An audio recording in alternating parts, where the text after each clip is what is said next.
était nécessaire, c'est-à-dire. Jusqu'au jour où j'ai subi une évaluation dans le but de savoir si je me qualifiais pour une greffe. Donc, avant de passer pour... avant de se qualifier pour la greffe, il y a des psychologues, il y a des médecins, il y a des chirurgiens qui viennent voir, il y a toute une équipe de spécialistes qui viennent voir si psychologiquement, tu es prêt à recevoir, puis physiquement, naturellement aussi, physiquement et psychologiquement, si tu es prêt à recevoir, à être éventuellement receveur. Donc, je fus placé le 15 mai sur la liste de Québec Transplant, naturellement avec mon accord. J'ai été finalement accepté. C'était une étape à passer pour moi parce que avant d'accepter, tu vas signer. Hein, là, tu as des documents à signer, puis là, tu signes, oui, j'accepte d'être sur la liste. Puis quand quelqu'un appelle, ben là, tu ne peux pas dire que tu vas jouer une game de golf. Puis, si quelqu'un appelle, il faut que tu te présentes, puis il faut que tu y ailles à fond de train parce que c'est la vie qui t'est donnée. C'est quelqu'un qui donne la vie pour toi, donc tu ne peux pas refuser. Les traitements au Primacord devenant de plus en plus réguliers, de plus en plus rapprochés, c'est-à-dire que j'y allais une fois par semaine, 2 fois, 3 fois, 4 fois, après ça, à temps plein complètement au Primacord. Primacord, c'est un médicament, c'est un produit qui fouette le cœur. C'est ça, ça maintient le reste des organes vitaux en place. J'ai dû être hospitalisé à temps plein pendant plusieurs mois à l'hôpital, que j'appelais puis que j'appelle encore mon hôtel, parce que l'hôpital Laval, pour moi, c'est mon hôtel.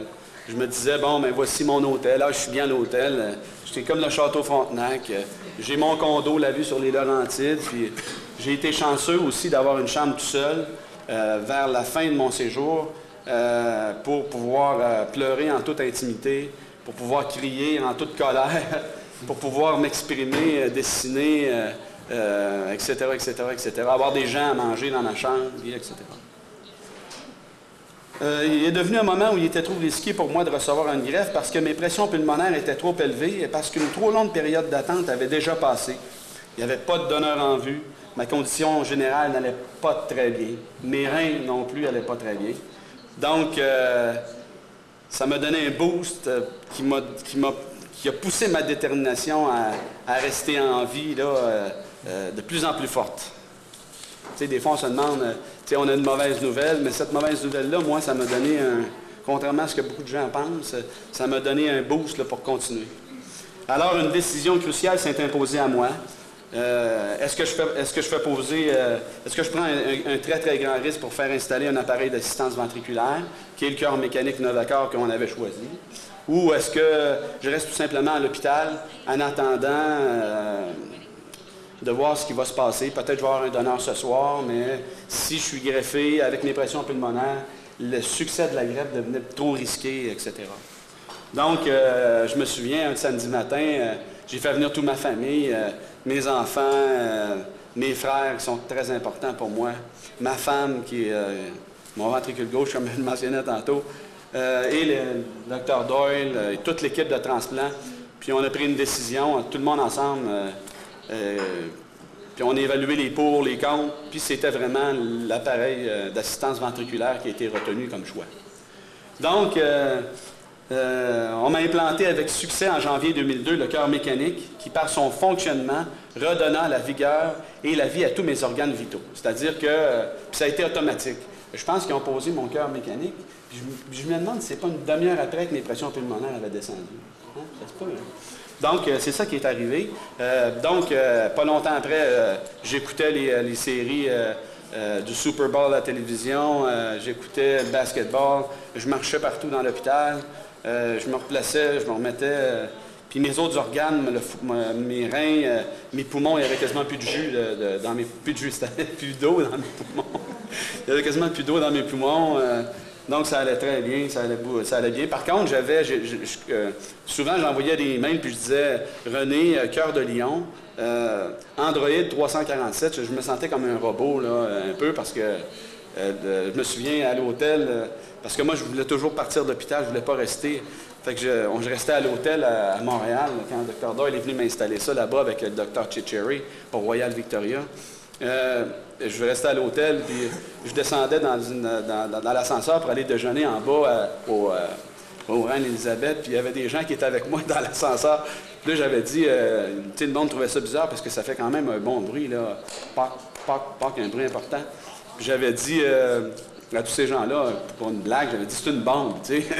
Tout le monde avait eu peur. C'était dans la période là, où ça brassait beaucoup au Moyen-Orient. Donc, ça avait fait drôle pas mal. Le chœur mécanique m'a permis de retrouver mon autonomie, de rentrer chez moi, de reprendre la forme et de me préparer pour mon prochain combat, parce que j'avais un autre combat qui s'en venait. Le combat où, pour moi, c'était des combats. Là. Visuellement, dans ma tête, c'était tous des combats. Puis j'avais une ceinture, puis je me disais, bon, ben, il n'y a personne qui peut venir chercher ma ceinture. Ça va prendre un gros champion du monde venir chercher ma ceinture. Donc, le prochain combat qui était la greffe du vrai cœur.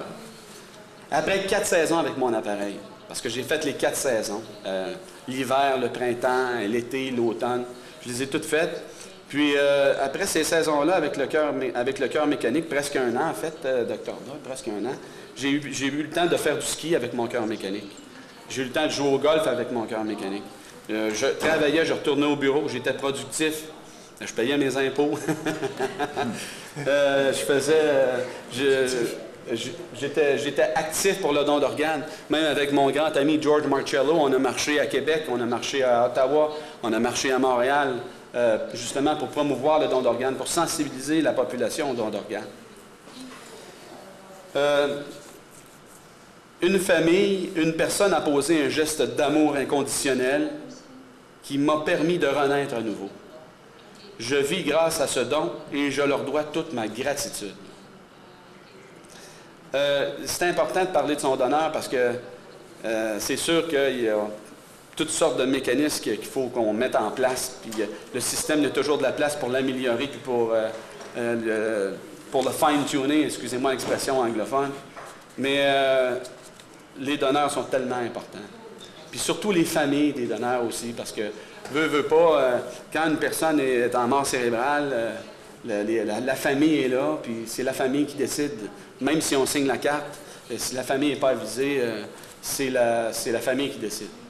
Donc, à tous ces gens-là, je voudrais les remercier. Puis, je voudrais vous montrer mon compagnon de vie que j'ai eu pendant pendant l'année, si on veut. Je l'ai reçu dans une boîte de Californie. Ça faisait longtemps que je le demandais. Ça, c'est ce qu'on appelle... Ça a été ma première chance de vie. Donc, j'ai réussi à vivre avec cet appareil-là qui est inséré à l'intérieur de mon abdomen. Puis, donc, il y avait le fil ici qui sortait. Là. Je ne vous montrer pas mon trou. Là. Mais le fil sortait par ici, qui était relié à une batterie. Et puis, cet appareil-là, qui est un Novacor, est un appareil merveilleux. D'ailleurs, le Dr. Doyle me l'avait recommandé, d'ailleurs.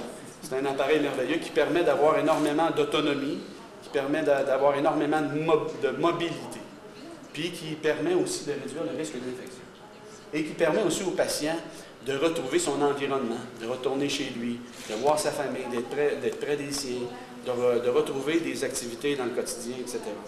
Donc, mon ami, je vais le prêtre, Baxter, j'ai pris du nom de la grosse compagnie pharmaceutique. Ça, c'est son prénom, je vais le faire ça.